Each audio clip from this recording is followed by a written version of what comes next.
E aí, galera do oitavo ano, o professor Jairo chegando para mais uma aula de filosofia. E nesse capítulo nós estamos estudando sobre política no iluminismo. Nós já falamos sobre o iluminismo, tivemos uma aula sobre o iluminismo. Também no Google Meet falamos sobre o iluminismo. E hoje nós iremos falar sobre um pensador que faz parte desse processo. Tá? Então, pegue seu material para que a gente possa dar início ao nosso encontro. Nós vamos falar sobre Johann Austus. O pensador Johann Austus viveu entre os anos de 1557 e 1638 na Alemanha, mais especificamente uma área predominante calvinista, tá? Westphalia. Então nós vamos agora trazer aqui, ele estudou Direito, Filosofia e Teologia, também foi professor e diretor de faculdade, além disso era diplomata, advogado, profissão que exerceu até o final de sua vida e ainda é considerado o pai do federalismo. Tá? Então, o que ele defendia? Ele defendia a soberania popular e o federalismo. Né? Então, vamos lá. Johannes elaborou sua própria concepção de política. Nós estamos estudando, nesse capítulo, sobre política no iluminismo. Então, vamos entender o pensamento que ele vai estar trazendo sobre essa relação do federalismo, que ele traz aí, que ele defendia essa soberania popular e justamente federalismo. Para ele, a política não era nada mais do que a arte de reunir as pessoas com a finalidade de estabelecer, cultivar e conservar a vida social entre elas.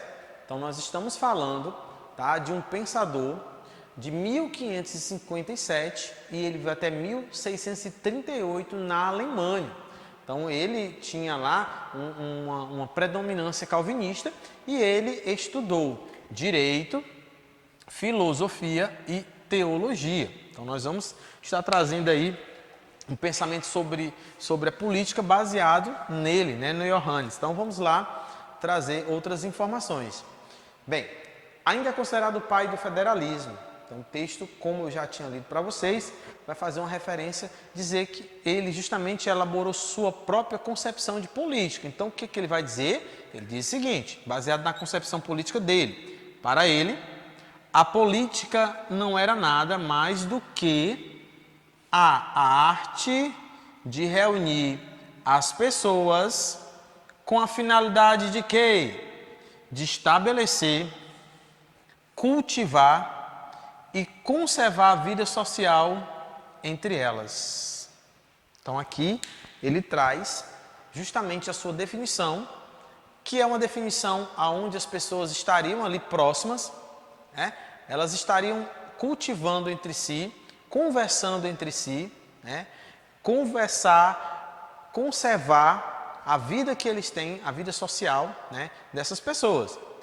Ele diz mais, as pessoas associam-se a diferentes grupos, e aí ele vai falando, como por exemplo, famílias, guildas, cidades, províncias, estados, sendo tais associações protegidas pelo Estado. Este é o seu dever. Então ele coloca aí, né, que é o seu dever. De modo geral, podemos afirmar que ele traz aí a sua concepção, a política e a arte, na forma de unir as pessoas entre si. Então, sua concepção é que ele acha que juntando política e a arte vai unir as pessoas, né? Elas vão estar em torno dessa discussão. Então, mais uma vez, para que a gente relembre aqui, as pessoas associam-se a diferentes grupos e ele traz aí vários grupos específicos, cidades, províncias e estado, sendo tais associações protegidas pelo Estado. Então é o direito, é o seu dever, o Estado, de proteger os estados, a família, isso na concepção dele, né? E ele traz aqui, para que a gente possa entender, né, ele afirma que a política, a arte, ela é a arte de unir pessoas entre si, tá? Bem, aqui nós estamos falando o seguinte, sobre guildas, então vamos entender aqui. Corporações de oficiais e associações formadas por pessoas que tinham interesse em comum, artesãos, profissionais, independentes, comerciantes, artistas, entre outros. Seu propósito era oferecer assistência e segurança a seus membros. Essas pequenas comunidades, famílias, guildas, etc., são organizações autônomas e se estruturam por meio de um contrato social. Se elas se organizarem livremente, podemos concluir então que as pessoas são naturalmente sociáveis, isto é, apresentam uma tendência natural para viver em uma sociedade, querendo livremente compartilhar bens, sentimentos e conquistas, bem como respeitando os direitos daquele com quem se convive. Nesse sentido, Johannes vai dizer o seguinte, ele concordou com o pensamento de Aristóteles, que afirmava que o homem é um animal político. Então ele traz essa comparação e ele trata o seu texto, a sua discussão, baseado também nessa ideia, associar o homem à política, como ele diz aqui no texto que eu li com vocês, que ele vai falar que de um modo geral podemos afirmar que a política é a arte de unir as pessoas entre si. Então tem uma relação também quando Aristóteles vai falar que um homem é um animal político. Vamos lá, o poder. Johannes é um dos autores que defende a soberania popular. Então ele traz aí no seu contexto essa defesa, né? Ele traz essa defesa da soberania popular e enfatiza a responsabilidade dos governantes em relação à população. Percebam que cada um que nós vamos estudando tem uma ideia diversificada e é interessante para que a gente possa entender, porque a palavra poder, ela vai trazer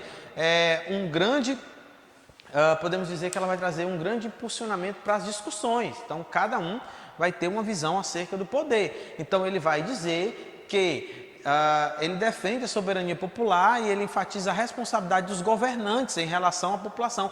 É, sim, os governantes que têm que ter uma relação de responsabilidade para com a população. Para ele, o poder não deve ser uma imposição dos chefes do Estado sobre os seus governados.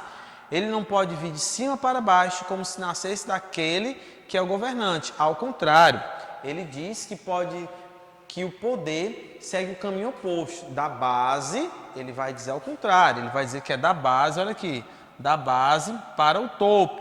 Então, ele vai fazer diferente. Das pessoas até, olha aqui, das pessoas até os governantes. E não dos governantes até as pessoas. Então, existe sim essa relação em que ele vai estar colocando, né, acerca da forma de governo. De que forma o poder procede do povo e segue até os governantes? Por meio das consociações. O que significa isso? Consiste na reunião de determinados grupos, como os acima citados, né, família, guildas, cidades, entre outros. Ele vai dizer, ele dividiu esses agrupamentos em simples e privados, ou mistos ou públicos. Então, vamos lá, ver no quadro a seguir como se deu essa divisão. Então, ele faz a seguinte divisão.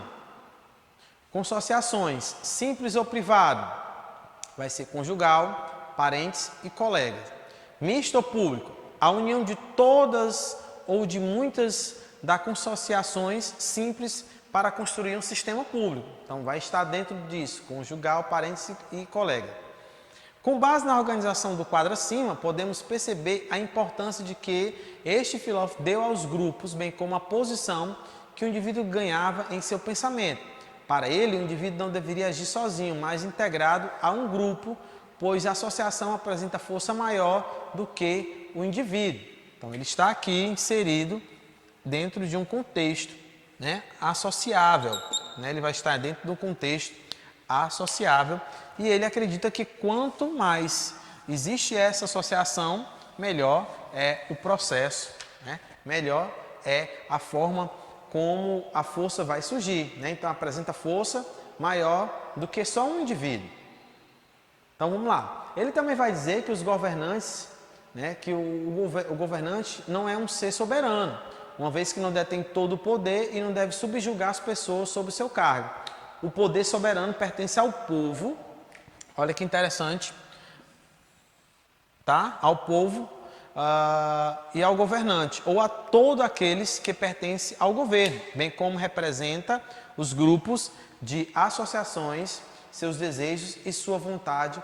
Tais grupos e associações unidos formam aquilo que nós damos o nome de nação, tá? Então você consegue perceber que ele está trazendo aí o seu pensamento, né, a sua ideia sobre o que ele acha acerca do poder, né, acerca dos governantes, né, a forma como eles conduzem, né? Ele vai dizer que o poder primeiro surge lá na população, nas pessoas, para depois chegar ao governo. Não como as pessoas pensam, do governo para a população.